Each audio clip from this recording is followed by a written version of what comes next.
तो आइए हल करें कक्षा चौथी विषय हिंदी का पाठ 12 कुकू और भूरी।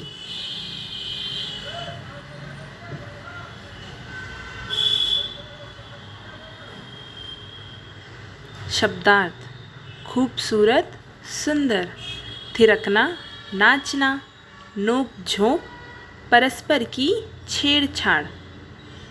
दड़बा: मुर्गी के रहने का स्थान। डींग मारना: घमंड में आकर अपनी तारीफ करना। शान बघारना: स्वयं की विशेषताओं को बताना। उजले, सफ़ेद, साफ। तहस नहस करना: बर्बाद कर देना।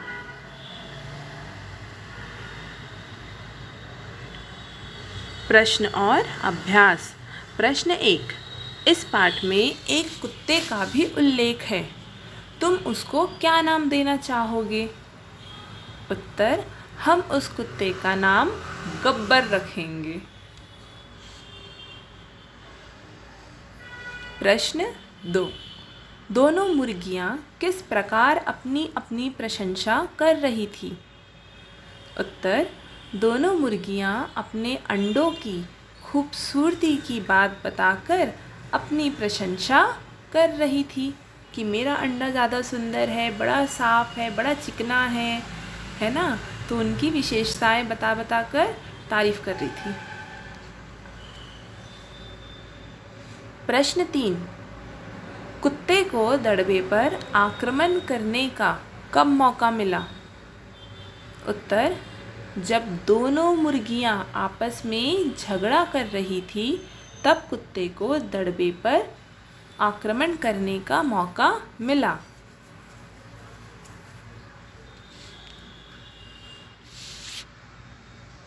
प्रश्न 4। कबूतर ने मुर्गियों को क्या सलाह दी और क्यों दी? उत्तर: कबूतरों ने मुर्गियों को झगड़ा समाप्त करके बचा हुआ एक अंडा को पाल लेने की सलाह दी, है ना। जब पहली बार कुत्ता उनके अंडों को चुरा के ले गया तो दोनों मुर्गियां आपस में झगड़ने लगी कि तुम्हारे कारण, तुम झगड़ा कर रही थी, नहीं तुम झगड़ा कर रही थी, नहीं तुम कर रही, तुम्हारे कारण हमारे बच्चे चले गए, हमारे अंडे चोरी हो गए, वो कुत्ता हमारे अंडों को ले गया। एक दूसरे को ब्लेम कर करके क्या कर रही थी? झगड़ा कर रही थी।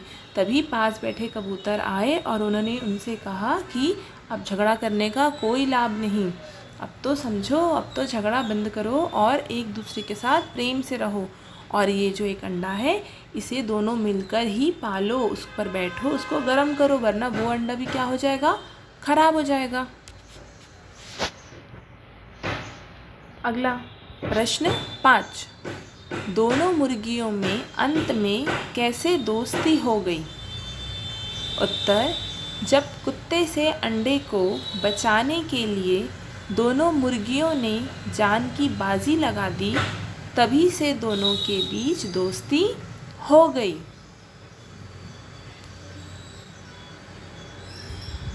प्रश्न 6। कुत्ता यदि सभी अंडों को नष्ट कर देता तो क्या होता? उत्तर: कुत्ता यदि सभी अंडों को नष्ट कर देता तो दोनों मुर्गियों में कभी भी दोस्ती ना हो पाती।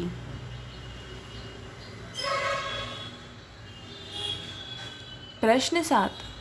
कुकू या भूरी यदि कुत्ते से अकेले मुकाबला करती तो क्या होता? उत्तर: कुकू या भूरी यदि कुत्ते से अकेले मुकाबला करती तो कुत्ता उसे मारकर हजम कर लेता। हजम यानी खा जाता, पचा लेता। भाषा तत्व और व्याकरण।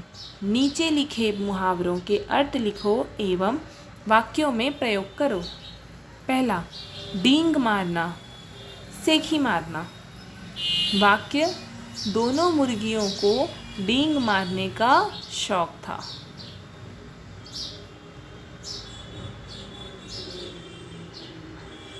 ख, शान बघारना, स्वयं की प्रशंसा करना।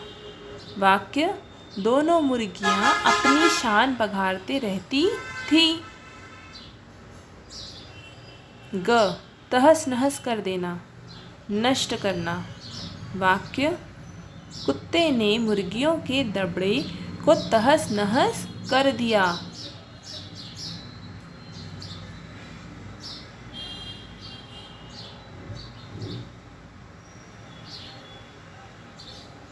घ मन में लड्डू फूटना, बहुत खुश होना।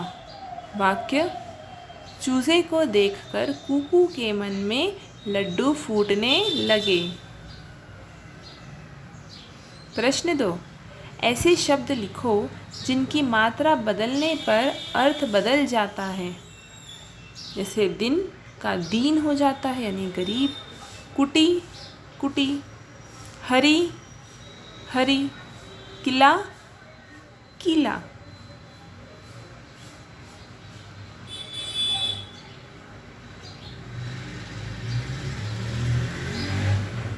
प्रश्न 3, ई बड़ी ई की मात्रा वाले 5 स्त्रीलिंग शब्द लिखो। भूरी, मुर्गी, चीखी, लड़ती, पहली। प्रश्न 4, इस तालिका में 4 वर्णों से बने 4 शब्द लिखे गए हैं। ये वर्ण एक निश्चित नियम से लिखे गए हैं। इनमें पशु है, एक पक्षी है, एक सब्जी है और एक फल है। सोचकर इनके नाम लिखो। तो पहले ये जो नीचे बॉक्स बना है, इस बॉक्स में इन सभी जो शब्द हैं उसके पहले अक्षर लिखे। जैसे खरगोश का ख लिखा है, कबूतर का क लिखा है, कटहल का क लिखा है, सीताफल का सी लिखा है। उसके बाद फिर खरगोश का र है, कबूतर का बू है, कटहल का ट है। तो ये इस नियम से लिखा हुआ है। तो पहला एक पशु तो खरगोश है, एक पक्षी कबूतर, एक सब्ज़ी कटहल और एक फल सीताफल।